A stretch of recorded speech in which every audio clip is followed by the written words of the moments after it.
হাসির রাজা, জ্ঞানের রাজা, রসিক রাজা।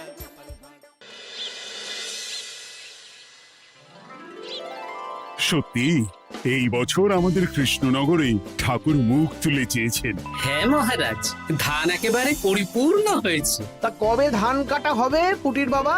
ধান তো একেবারে পেকেই এসেছে, সপ্তাহখানেকের মধ্যে ধান কাটতে হবে। বেশ বেশ, তাহলে তো ভালোই হলো। এই মাসের শেষের দিকেই তো নবাব বাহাদুরকে শস্যের খাজনা পাঠানোর কথা। হ্যাঁ মহারাজ, এবারে নবাব বাহাদুর খুশি হবে। ঠিক বলেছ গোপাল।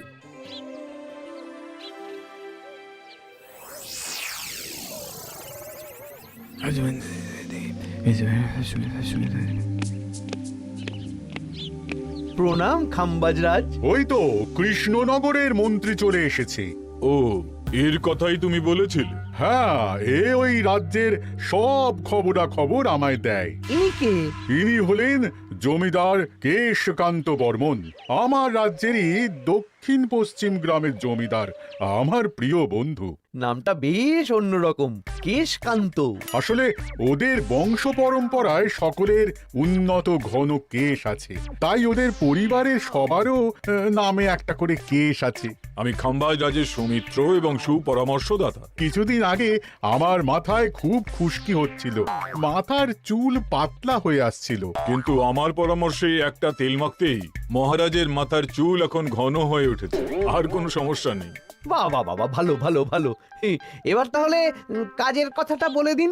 এবারে তো শুনলাম তোমাদের রাজ্যে অনেক ধান উৎপাদন হয়েছে, তাই স্বাভাবিকভাবে নবাব বাহাদুরের কাছে রাজস্ব অনেক বেশি দেবে, কি তাই তো?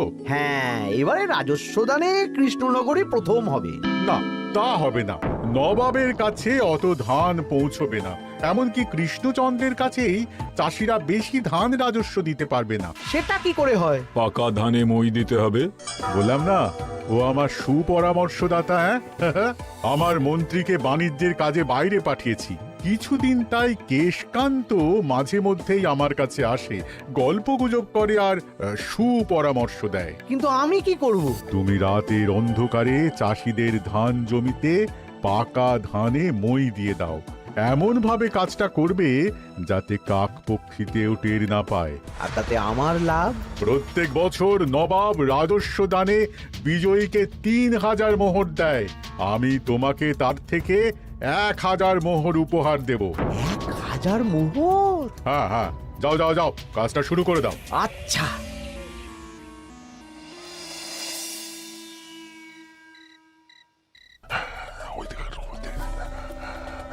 তাহলে আর দেরি কেন, মন্ত্রীমশাই কথা মতো কাজ শুরু কর। হ্যাঁ চল।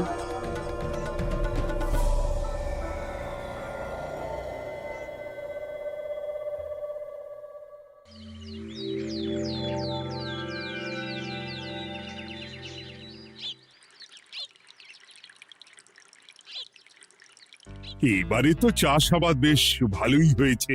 আশা করি নবাব বাহাদুরের কাছ থেকে এবারে আমরাই পুরস্কার পাবো।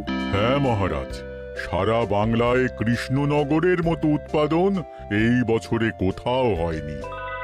সর্বনাশ হয়ে গেছে মহারাজ, সর্বনাশ হয়ে গেছে। কি সর্বনাশ হয়েছে গো পুটির বাবা? গতকাল রাতে আমাদের সব জমির পাকা ধানে মই দিয়ে দিয়েছে। সে কি?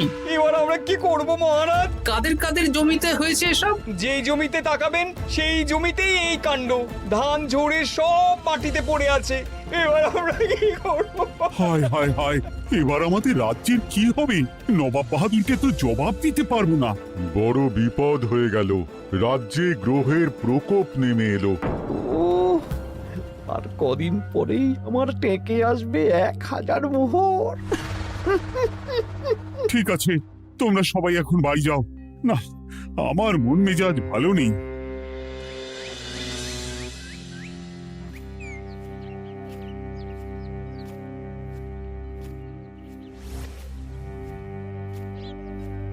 ওগো, তুমি শুনেছো কি হয়েছে?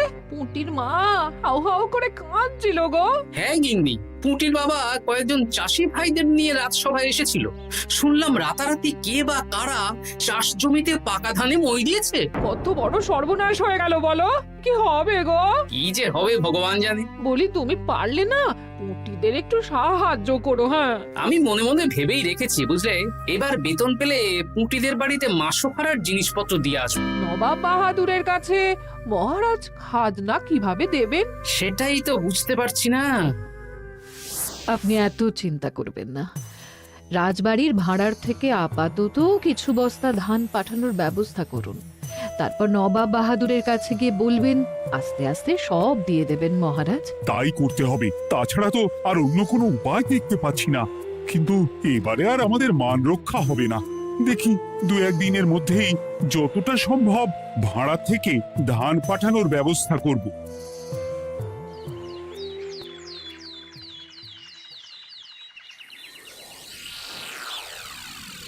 এই বছর 10,000 বস্তা ধান রাজস্ব এসেছে খাম্বাজ রাজ্য থেকে, 7,000 বস্তা ধান এসেছে বর্ধমান রাজ্য থেকে, আর মাত্র 100 বস্তা এসেছে কৃষ্ণনগর থেকে।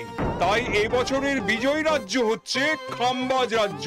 খাম্বাজ রাজ্যের রাজার হাতে 3,000 মোহর উপহার হিসেবে তুলে দিচ্ছেন। আর কৃষ্ণচন্দ্র, তোমার রাজ্যের এরকম হাল কেন? এবারে আমাদের সমস্ত রাজ্যের পাকা ধানে কেউ বা কারা মই দিয়ে দিয়েছে। সেসব তোমার মাথা ব্যথা। আমার ধান কোথায়? 100 বস্তা ধান রাজস্ব, কম করে 800 বস্তা ধান রাজস্ব দেওয়ার কথা, কিন্তু তুমি তোমার কথার খেলাপ করেছো। এই বছর আমি নিরুপায় জাহাপানা। আমিও নিরুপায়। হয় তুমি আগামী 1 সপ্তাহের মধ্যে আমাকে 5,000 মোহর দেবে, নইলে কৃষ্ণনগরের সিংহাসন থেকে সরে যাবে। এত বড় শাস্তি দেবেন না নবাব বাহাদুর। আপনি অন্তত মাস 6 সময় দিন, আবার ধান চাষ করিয়ে আপনাকে প্রাপ্য ধান দেওয়া হবে। বেশি কথা বলছো কৃষ্ণচন্দ্র। তুমি 5,000 নয়, 6,000 মোহর 1 সপ্তাহের মধ্যে দেবে। বেটা গোপাল বেশি পাকা, অত কথা বলতে কে বলেছিল? গোপাল, এটা তুমি কি করলে? হায় হায় হায়! সর্বনাশের সময় যখন ঘনিয়ে আসে, তখন বিপদের ওপর বিপদ এভাবেই আসে। আমার পাওনা।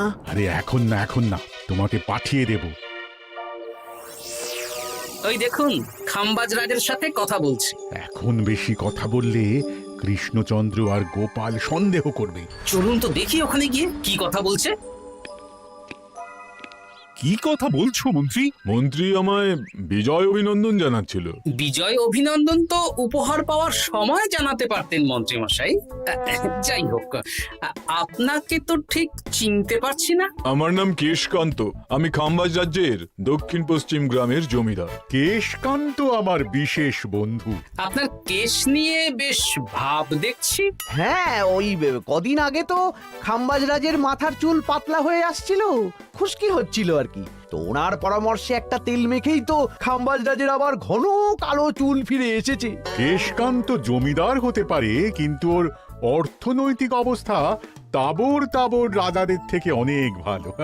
কয়েক হাজার বিঘা জমির মালিকও, তার সাথে চুলের তেলের ব্যবসা করেও হাজার হাজার মোহর রোজগার করে। এই, এখন চুল নিয়ে চুলোচুলি না করে চলো কৃষ্ণনগরে ফিরি। এমনিতেই মন মেজাজ খারাপ, 1 সপ্তাহের মধ্যে আবার 6,000 মোহর জোগাড় করতে হবে। হ্যাঁ, চলুন চলুন।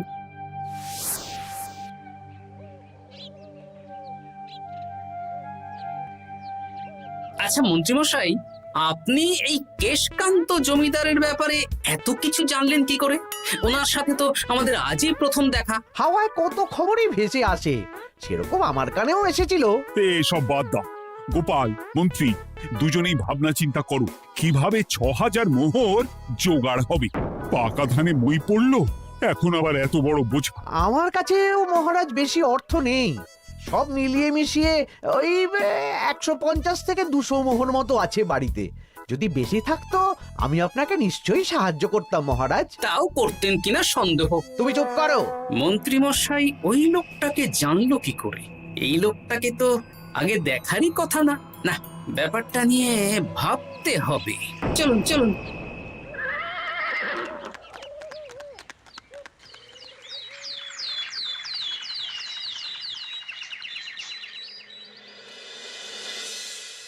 বুঝলে গিন্নি, 1 সপ্তাহের মধ্যে মহারাজকে 6000 মোহর জোগাড় করতেই হবে, নইলে সিংহাসন ছাড়তে হবে। এখন কিন্তু আমাদের উচিত মহারাজের পাশে দাঁড়ানো। কিছু ভেবেছো কি? আপাতত আমার বিয়েতে পাওয়া আংটি বন্ধক রাখবো, আর তুমি যদি হ্যাঁ হ্যাঁ, আমার যে দুটো গয়নাগাটি আছে ওগুলো বন্ধক রাখো, পরে আস্তে আস্তে ছাড়িয়ে নেবো খন। দেখি বাকি সভাসদদেরকেও বলবো, যে যতটা পারে, তারপর ভগবানই ভরসা।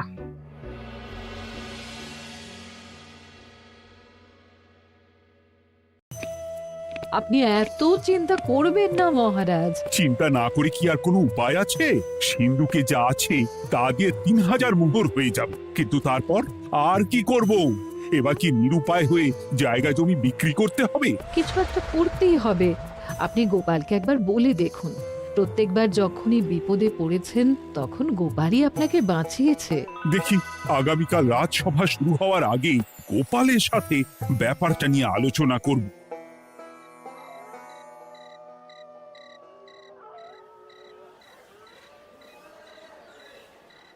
এই যে শ্যাকরা, কি করছো? এই তো, বলুন। শোনো, আমার গিন্নির জন্য একটা হীরের হার বানাতে হবে, ওই 1000 মোহরের মধ্যে। 1000 মোহরে তো হীরের নাক, কান, গলা, হাত, পা সব গয়না, এই সব গয়না হয়ে যাবে মন্ত্রীমশাই। তাহলে বানাও, এই নাও 1000 মোহর। ওরে বাবা, মন্ত্রী মশাই, 1000 মোহর! এই মন্দার বাজারে এত মোহর কোথায় পেলেন? গতকালই তো বললেন আপনার কাছে 150 থেকে 200টা আছে। সে যেখান থেকেই পাই তাতে তোমার কি? না, আমার কিছু না। শ্যাকরা, আমি কয়েকটা গয়না বন্ধক রাখবো। দেখি কি আছে। এই সব মিলিয়ে এতে আমি 15 মোহর দিতে পারবো। বেশ, তাই দাও। আমি ধীরে ধীরে শোধ করে গয়নাগুলো ছাড়িয়ে নেব। হ্যাঁ, মন্ত্রীর ব্যবহারগুলো বেশ সন্দেহজনক লাগছে। দেখি, গুপ্তচরকে কাজে লাগাতে হবে, মন্ত্রীর পিছনে ছায়ার মতো লেলিয়ে দিতে হবে।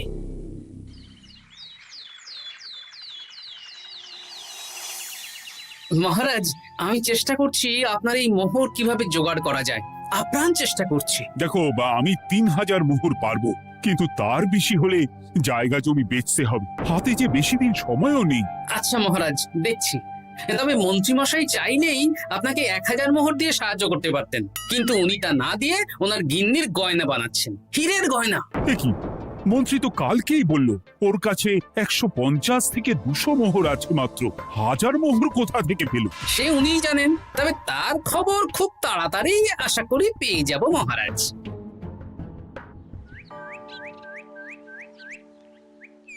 কাজটা একদম ঠিক করলেন না মন্ত্রী মশাই। আপনার কথা শুনে আমরা সবার জমির পাকা ধানে মই দিলাম, কিন্তু আমরা একটা পয়সা পেলাম না। আপনি যে এই কাজ করার জন্য খাম্বাজ রাজার কাছ থেকে ওই 1000 মোহর উপহার পেলেন, সেটা দিয়ে গিন্নির গয়না বানাতে দিলেন, কিন্তু আমাদের বেলায় লবডঙ্কা। আরে তোদেরকেও দেবো, একটু সবুর কর, আগে গিন্নির মাথাটা ঠান্ডা করি। না না, আমাদের এক্ষুনি চাই। আরে এক্ষুনি কি করে দেবো, আমার হাত খালি। আচ্ছা আচ্ছা, ঠিক আছে, এই নে 2 মোহর ধর, 2 ভাই ভাগ করে নি, পরে আরো দেবো। এটা কিন্তু ঠিক না। এসব আলোচনা খোলামেলা জায়গায় করা উচিত না। উফ, পরে তোদের সাথে কথা বলবো, এখন যেতে দে, বাজার করব, তারপর আবার রাজসভা আছে।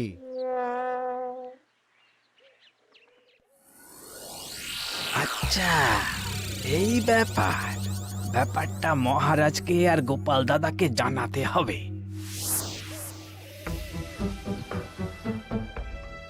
গোপাল দাদা, মহারাজ আসল খবর পেয়ে গেছি। কি খবর? আমি একটু আগে শুনলাম। কাজটা একদম ঠিক করলেন না মন্ত্রী মশাই। আপনার কথা শুনে আমরা সবার জমির পাকা ধানে মই দিলাম, কিন্তু আমরা একটা পয়সা পেলাম না। আরে তোদেরকেও দেবো, একটু সবুর কর। মন্ত্রী, আমি না তোমাকে বেরেই ফেলবো। মহারাজ, মন্ত্রী মশাই এখানে গৌণ, উনি অর্থের লোভে এসব করেছেন, আর ওনাকে দিয়ে করিয়েছেন খাম্বাজ রাজ। হ্যাঁ, যাতে এবারে বিজয়ী হতে পারেন। তাই আপনি এই খবর 5 কান করবেন না মহারাজ। আমি খাম্বাজ রাজ আর ওই কেশকান্তর কাছ থেকে ক্ষতিপূরণ ঠিক আদায় করে আনব। কিন্তু কিভাবে? শুনুন তাহলে।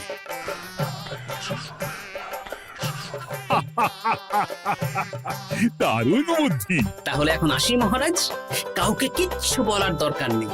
আপনি শুধু আগামীকাল সন্ধেবেলা খাম্বাজ রাজের দরবারে চলে আসুন, পারলে নবাব বাহাদুরকেও সঙ্গে করে নিয়ে আসুন। হ্যাঁ,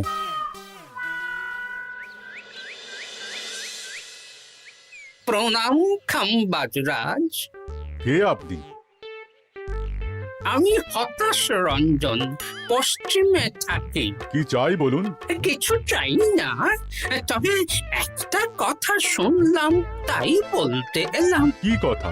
আমি শুনলাম মহারাজ আপনার মাথার চুলগুলো সব নকল।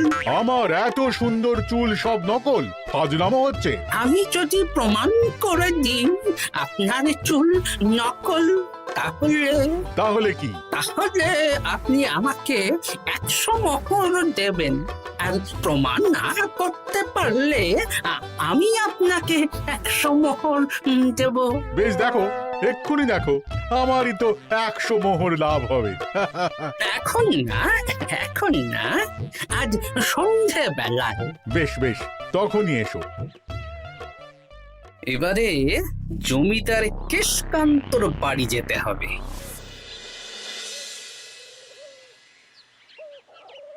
জমিদার মশাই বাড়ি আছেন? কে মশাই আপনি? আমি হতাশ রঞ্জন, পশ্চিমে থাকি। আমি বিশাল ক্ষমতাশালী লোক। কিসের ক্ষমতা? আমি রাজরাজাদের মারধর করি, চুল ধরে টানি, শাস্তি দিই। এসব কি উল্টোপাল্টা বলছেন? খাম্বাজ রাজ আপনার বন্ধু না? হ্যাঁ, প্রিয় বন্ধু। ওনাকেও আমি আপনার সামনে চুল ধরে টানবো, কিন্তু উনি কিচ্ছু করতে পারবেন না। উনি আপনাকে শুলে চড়াবেন। কিছুই করতে পারবেন না, বললাম না আমি বিশাল ক্ষমতাশালী লোক। বিশ্বাস হচ্ছে না তো? তাহলে বাজি ধরুন, 10,000 মোহরের বাজি। 10,000 মোহরের বাজি? হ্যাঁ, আজ আমি খাম্বাজ রাজের রাজবাড়ি যাব, আর আমার শক্তি প্রদর্শন করব। ওনার চুল ধরে টানা হেঁচড়া করব, ওনাকে আহত করব, কিন্তু উনি আমাকে কিছুই করতে পারবেন না। বেশ রাজি, বাজি 10,100 মোহর দিতে পারবেন তো? হ্যাঁ, আমি বাজি হারলে আপনাকে দেব 10,100 মোহর। দরকার হলে ওই কাগজে কলমে লিখিত পরিত করে নিন। বেশ, তাহলে তাই হোক। কিন্তু হ্যাঁ, একটা কথা, আমি শক্তি প্রদর্শন করার আগে থেকে প্রক্রিয়া চলাকালীন সময় পর্যন্ত আপনি খাম্বাজ রাজের সাথে কোনো কথা বলতে পারবেন না। বেশ বেশ।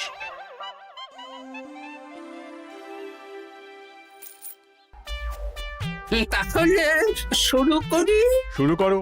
এবার আমি প্রমাণ করেই ছাড়বো।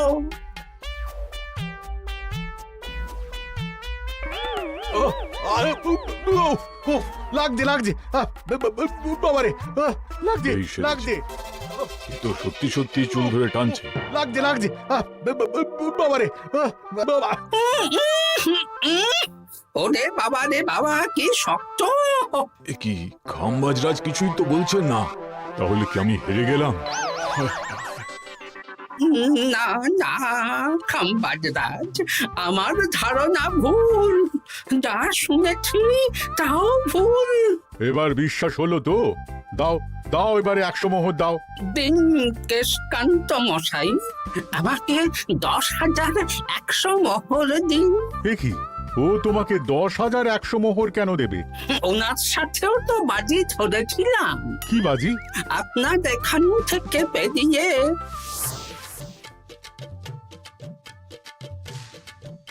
এবারে দিন তো দেখি, সব কাগজ কলমে লেখা আছে। এই নাও।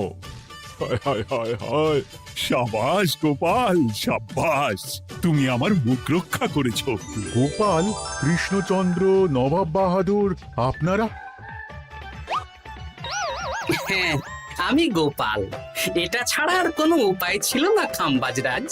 আপনি আমাদের মন্ত্রীর মাথা খেয়ে যে জঘন্য কাজটা করিয়েছেন সেটা তো আর প্রমাণ করতে পারতাম না, তাই ছলে বলে কৌশলে আপনার প্রিয় বন্ধুর কাছ থেকে আদায় করে নিলাম। হ্যাঁ নয়, হ্যাঁ।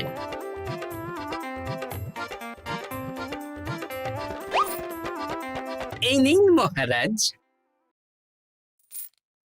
এতে কত মোহর আছে? 10,100 মোহর। এর থেকে 100 খাম্বাজরাজকে দিন, 6,000 নবাব বাহাদুরকে, আর বাকিটা আপনার কাছে রাখুন। এত ধান নষ্ট হলো। কৃষ্ণচন্দ্র আমাকে সবটা বলেছে, আর ওর মন্ত্রীকেও নিয়ে এসেছি। ধোলাই খেয়েই সব বলে দিয়েছে। এই কে আছো? কৃষ্ণনগরে মন্ত্রীকে নিয়ে এসো।